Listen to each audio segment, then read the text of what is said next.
আরো চান, আরো চান, আরো চান।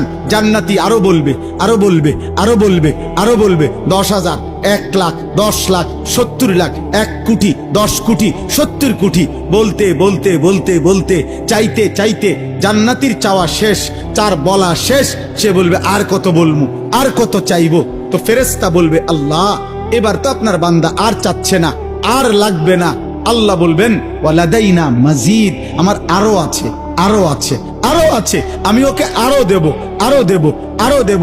এবার আল্লাহ দিতে থাকবে, দিতে থাকবে, দিতে থাকবে। তো ফেরেশতা বলবে আর দিবেননি? আল্লাহ বলবেন আরো আছে, আরো দেব, আবার দিবেন, আবার দিবেন, আবার দিবেন, আবার দিবেন। খোদার কসম, একটা পর্যায়ে ফেরেশতা বলবে আল্লাহ আর দিবেন? আল্লাহ বলেন হ্যাঁ, এবার আমি চূড়ান্ত পুরস্কার দেব। কি মাওলা? মাওলা আল্লাহ বলবেন ফেরেশতা, আমার 70,000 নূরের পর্দা, আমার নূরের পর্দা সরা, আমার জান্নাতি এবার আমাকে দেখুক। এই হলো আখিরি পুরস্কার।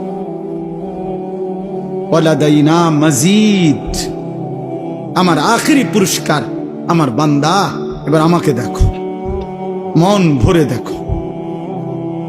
আল্লাহ আমাদেরকে এমন চোখ দান করেন, আল্লাহ আমাদেরকে কবুল করে নেন।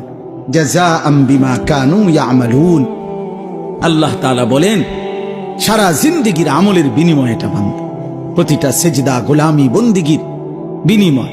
কাজে বাপ মেহেরবানি করে আমরা প্রত্যেকে ইনশাআল্লাহ নিয়ত করে, যদি তাহাজ্জুদ নামাজ, নফল নামাজ, রাত্রি গভীরের নামাজ, এটা নফল নামাজ। কি নামাজ? নফল নামাজের পুরস্কার যদি এমন হয়, তো ফরজ নামাজের পুরস্কার কি হবে? তাহলে ফরজ নামাজের, ফজর, জোহর, আসর, মাগরিব, ইশা, ওই নামাজের কি পুরস্কার হবে কল্পনা করে। এই জন্য আজকের এই রাত্রে প্রত্যেকে আমরা নিয়ত করি যে ইনশাআল্লাহ রাত্রিবেলা কিছু সময় আমরা চেষ্টা করব, যে যখন সুযোগ হয়, যেদিন সুযোগ হয়, যে আমি তো পারি না, তো ঠিক আছে 30 দিন পারেন না, একদিন পরে, কোনো দিন যখনই আমার ঢালকানগর হজরত আরেফ বিল্লাহ হজরত